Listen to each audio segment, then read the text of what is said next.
Ang DTF2 dito sa Ojon 2, dito ay ginagamit ng 7 days sa may total 222 meters. Printer head, last na palit tayo November 2023. Ito po yung capping, may 70%. Head clean.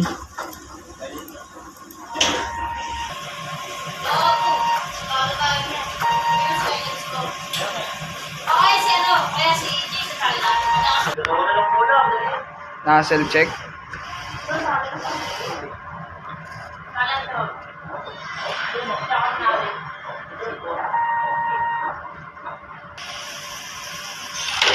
System po ay tama lang. Base tank nilinis ng Biyernes. Ito po yung ABR. Dito naman ang stock sa News. Updated naman ang report as of kahapon. Balls. Nag-consume ako ng 4 na white, 5 sa powder, 2 naman sa media. Ito naman po yung daily output. Ito naman po ang daily checklist. Yun lamang po. Maraming salamat.